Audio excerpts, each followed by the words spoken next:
ये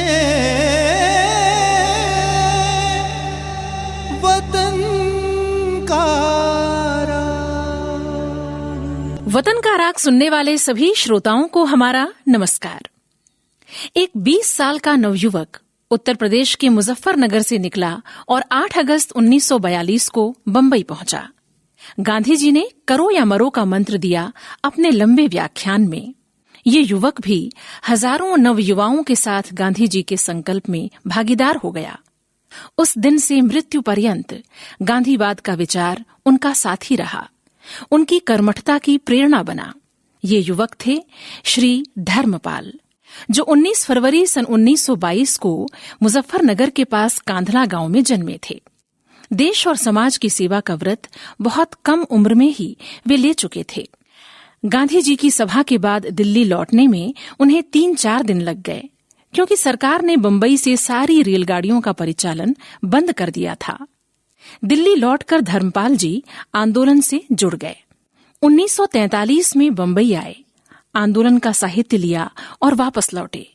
अप्रैल 1943 में दिल्ली के चांदनी चौक पुलिस थाने में उनकी गिरफ्तारी हुई।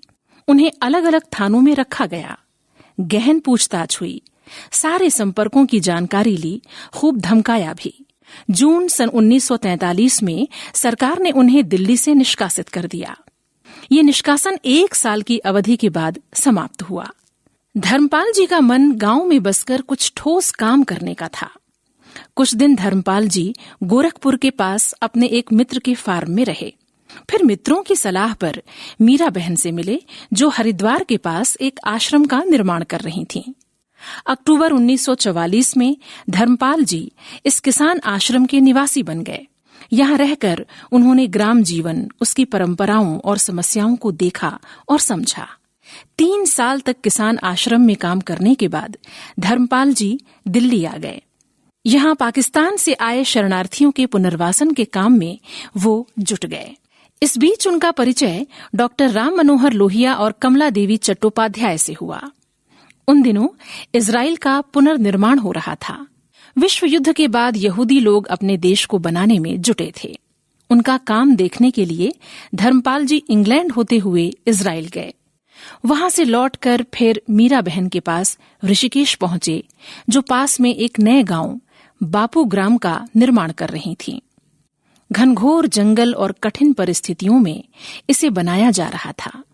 50 घरों के इस गांव में अत्यंत गरीब पहाड़ी और मैदानी लोगों को बसाया जा रहा था। 500 एकड़ जमीन थी, पर जंगली जानवरों के आवागमन से खेती दुष्कर लगती थी। जीवन की कठिनाइयों का सामना करते करते उन्हें समाज के अध्ययन का मौका मिला। बापू ग्राम भी शाम को प्रार्थना के स्वरों में डूब जाया करता था। भजन में होवत आनंद आनंद, भजन में होवत आनंद आनंद। निर्मल अमी के बादर बरसे, निर्मल अमी के बादर बरसे। बीजत है कोई संत, बीजत है कोई संत संत। भजन में होवत आनंद आनंद, भजन में होवत आनंद आनंद।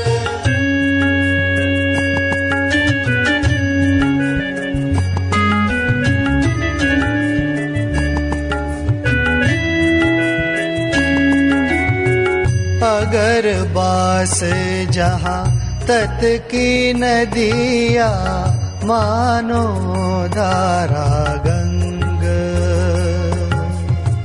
अगर बास जहाँ तट की नदिया, मानो धारा गंग। कर स्नान मगन हो बैठो, कर स्नान मगन हो बैठो। चढ़त शब्द का रंग, चढ़त शब्द का रंग रंग। भजन में होवत आनंद आनंद।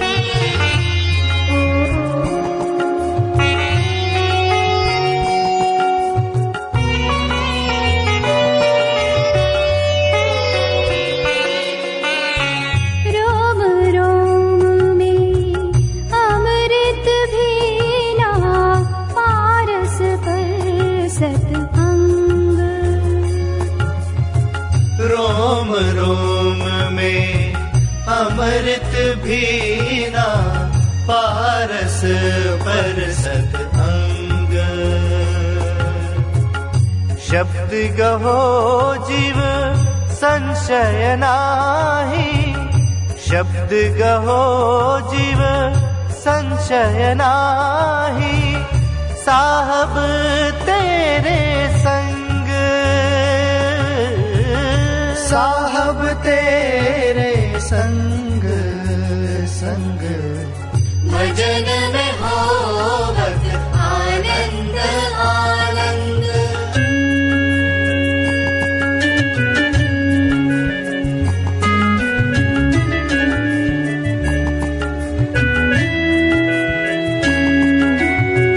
यह तो सार रचा मेरे साहब, जहाँ नहीं माया अहम। यह तो सार रचा मेरे साहब, जहाँ नहीं माया अहम। कहे कबीर सुनो भाई साधु, कहे कबीर सुनो भाई साधु। जपो सोहम सोहम, जपो सोहम सोहम सोहम। भजन में होवत आनंद आनंद।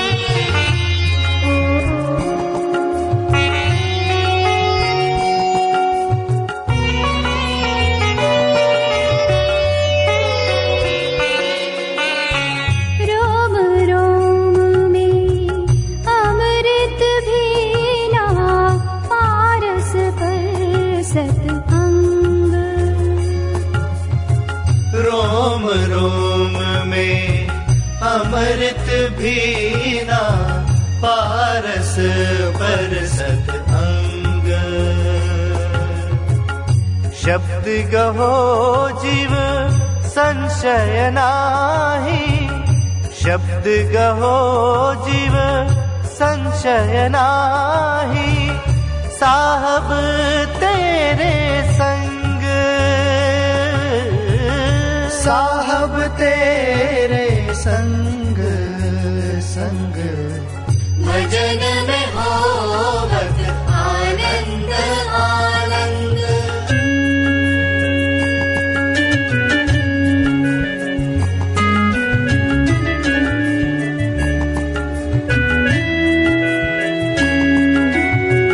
यह तो सार रचा मेरे साहब, जहाँ नहीं माया अहम।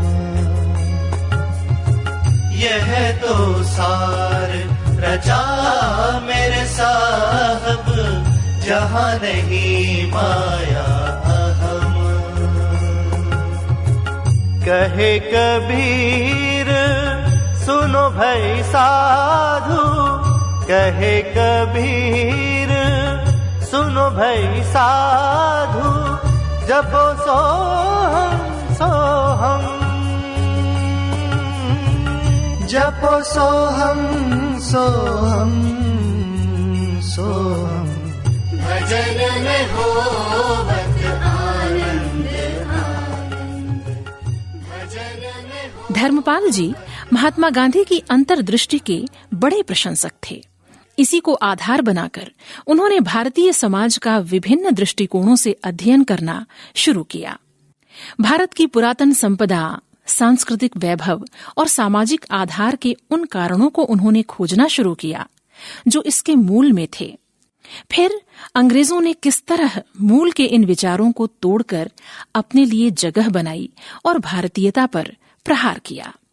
धर्मपाल जी का इतिहास बोध एक विलक्षण दृष्टि को लेकर चलता है, जो अंतर संबंधों की खोज करता है। धर्मपाल जी किसी चीज को तोड़ने मरोड़ने, अतिशयोक्ति करने या वास्तविकता की आलोचना करने के आदी नहीं थे। आसपास जो कुछ हो रहा है, लोग साधारणतः जैसा व्यवहार करते हैं, दुनिया में जो कुछ होता है उसे बिना किसी लाग लपेट के गहराई से समझने का प्रयास करते थे। एक बड़ी व्यापक दृष्टि से उन्होंने समझने की कोशिश की कि मनुष्यों, समाजों, लोक जीवन, सभ्यताओं के व्यवहार के पीछे क्या कारण हैं, उनकी जीवन दृष्टि के पीछे छिपी मान्यताएं क्या हैं जो उनके कार्य व्यवहार को संचालित करती हैं। मान्यताएं गलत हैं, सही हैं, इसे छोड़ वे जीवन के अंतर संबंधों की खोज करते हैं जो उस समाज का आधार हैं। इसी के तदरूप उन्होंने भारत और यूरोप के समाजों का विश्लेषण किया। धर्मपाल जी एक छोटी सी बात से इसे समझाते हैं कि भारत में नदियां सिर्फ पानी की धारा नहीं हैं, वे पतित पावनी गंगा, यमुना, नर्मदा, गोदावरी, कावेरी आदि नामों से अपने आसपास के जीवन से संबंध स्थापित करती हैं। वे उपभोग की वस्तु न होकर संस्कृति और सभ्यता का आधार बन जाती हैं, जिसे बिना पढ़े लिखे भी मान लेते हैं, और वे जीवन भर प्रकृति के साथ एक सहज, सम्माननीय रिश्ता बना लेते हैं। यही भारत की पहचान है।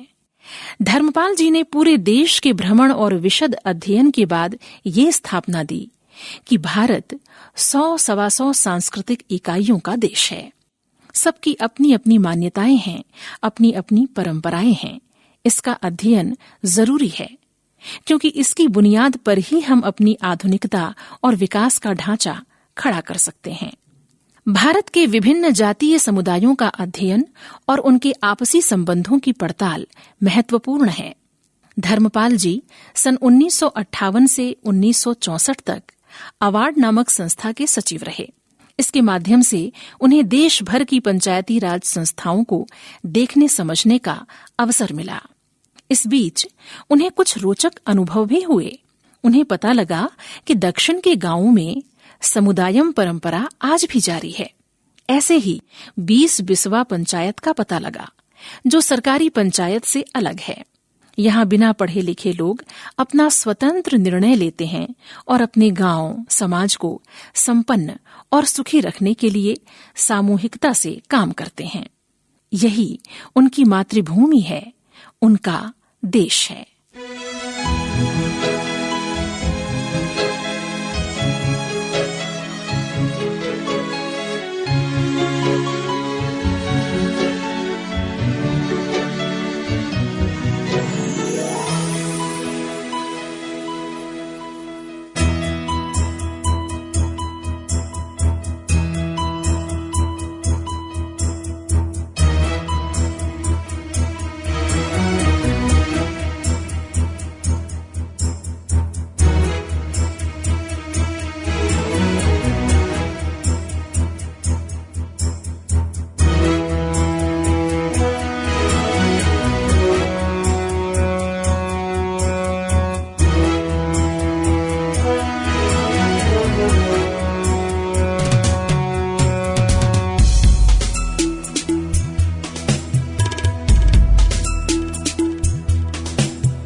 मेरा देश देश का मैं, देश मेरा जीवन प्राण। मेरा देश देश का मैं, देश मेरा जीवन प्राण। मेरा सम्मान मेरे देश की बढ़ाई में, मेरा सम्मान मेरे देश की बढ़ाई में। मेरा देश देश का मैं, देश मेरा जीवन का। मेरा देश, मेरा देश, मेरा देश, मेरा देश।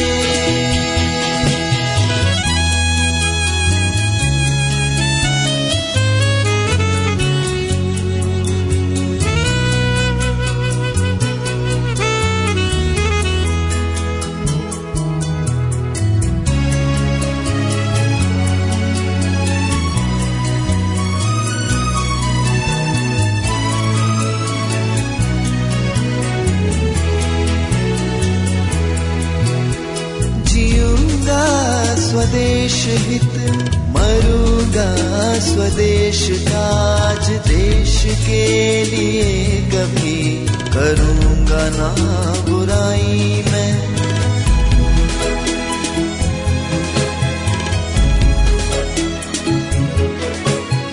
जीऊंगा स्वदेश हित मरूंगा स्वदेश काज, देश के लिए कभी करूंगा ना बुराई मैं। देश के लिए कभी करूंगा ना बुराई मैं। मेरा देश मेरा देश मेरा देश मेरा देश मेरा देश, देश का मैं, देश मेरा जीवन का।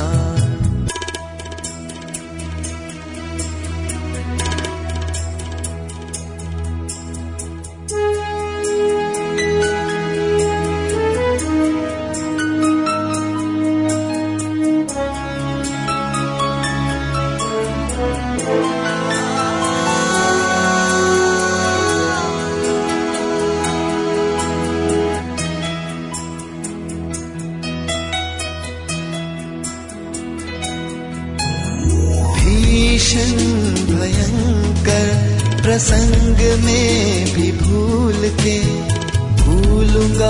न देश हित, राम की दुहाई में।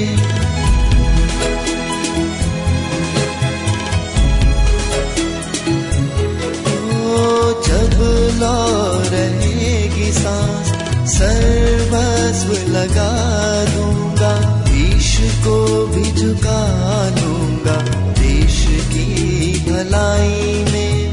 देश को झुका लूंगा देश की भलाई में। मेरा देश मेरा देश मेरा देश मेरा देश।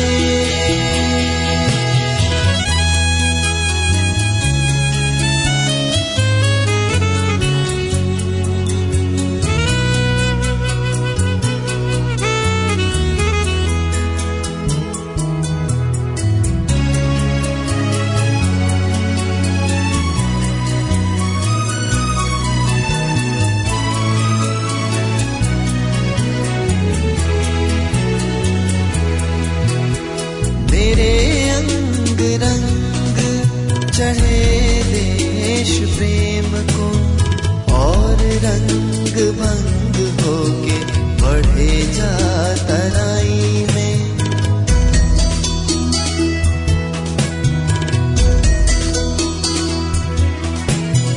मेरे अंग रंग चढ़े देश प्रेम को, और रंग भंग होके बढ़े जा तराई में। और रंग भंग होके बढ़े जा तराई में। मेरा देश मेरा देश मेरा देश मेरा देश। धर्मपाल जी ने बरसों लंदन की इंडिया ऑफिस लाइब्रेरी और अन्य संग्रहालयों में मौजूद अंग्रेजों के पत्र व्यवहार पर शोध किया। इन दस्तावेजों में असंख्य पत्र ऐसे हैं जो अंग्रेज अधिकारियों ने भारत की सामाजिक व्यवस्था पर खोजबीन कर लिखे हैं। उनका उद्देश्य भारत की मानसिकता को, परंपरा को तोड़कर अपने अनुकूल बनाना था। धर्मपाल जी ने लिखा कि किसी भी सभ्यता के मानस व चित्त को मिटाकर वहां एक नए मानस की प्रतिष्ठा करना शायद संसार में संभव ही नहीं है। इसके लिए तो पूरी सभ्यता का विनाश करना पड़ता है, नई प्रजा बनानी पड़ती है। पर भारत यूरोप के तमाम प्रयत्नों के बावजूद अभी तक बचा हुआ है। सभ्यताओं की दिशा का निर्धारण तो सभ्यताओं के सहज मानस, चित्त व काल पर विचार करके ही होता है। भारत पर इतने आक्रमण हुए, पर इन सारे संकट काल में भारत फिर उठ खड़ा हुआ। उसकी सारी सांस्कृतिक परंपराएं और सभ्यता आज भी अविच्छिन्न हैं। इतिहास में अनेक बार ऐसा हुआ कि विश्व को लगा कि भारत के पास उनकी मानवीयता के लिए कोई संदेश है। अपने ही समय में जब महात्मा गांधी इस देश को अपनी ही एक दिशा में ले चले थे, तब दुनिया को लगने लगा था कि भारत पूरी मानवता को एक नया मार्ग दिखा देगा। वो स्थिति फिर आ सकती है।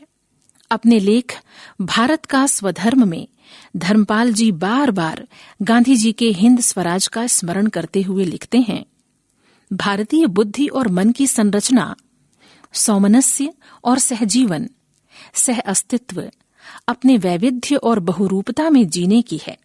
अंग्रेजों के राज में थोड़ी पराजित मानसिकता का भाव भारतीयों के मन में उपजा था, पर महात्मा गांधी में ऐसी हीनता या ग्लानि का भाव लेश मात्र भी नहीं था।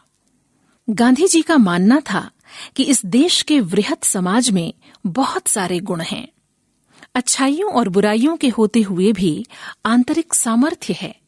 यदि इन्हें अपनी पसंद की प्रवृत्तियों को संगठित करने और अभिव्यक्त करने के पर्याप्त अवसर और साधन दे दिए जाएं, तो ये लोग उसी तरह एक श्रेष्ठ सभ्यता पुनः रचने लगेंगे जैसे कि हजारों साल से रचते रहे हैं। धर्मपाल जी स्वदेशी की भावना को प्राचीन अवधारणा मानते हैं। शायद जब से धरती पर जीवन है, तभी से स्वदेशी का भाव और व्यवहार भी है। स्वदेशी और भारतीयता की प्रतिष्ठा ही नए भारत के स्वप्न को साकार कर सकेगी। धर्मपाल जी अपने जीवन के अंतिम दिनों में सन 1996 से 2006 तक वर्धा के सेवाग्राम की कुटीर में रहे और उनका चिंतन मनन जारी रहा। 24 अक्टूबर सन 2006 को सेवाग्राम में ही उन्होंने महाप्रयाण किया। भारत के इस महान सपूत को हमारा शत शत नमन।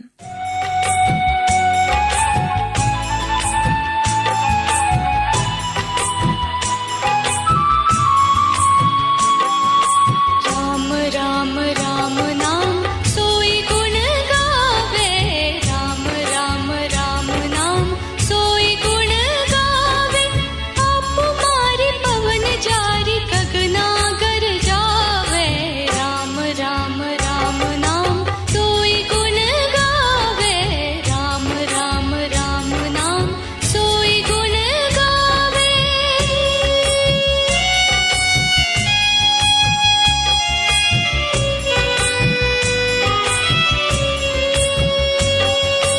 अति ही आनंद कंद पानी हूँ सुनावे, सतगुरु जब दया जान प्रेम हूँ लगावे।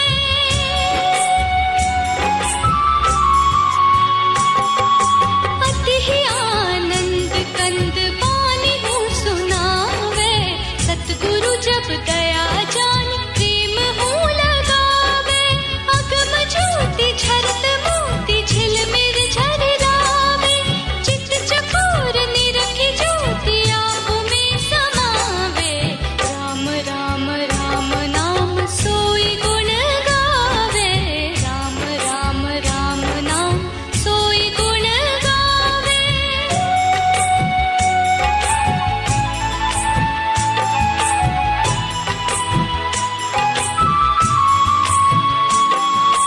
काम क्रोध लोभ मोह तन मन बिसरावे, सोई सुधित धीर सोई फकीर सोई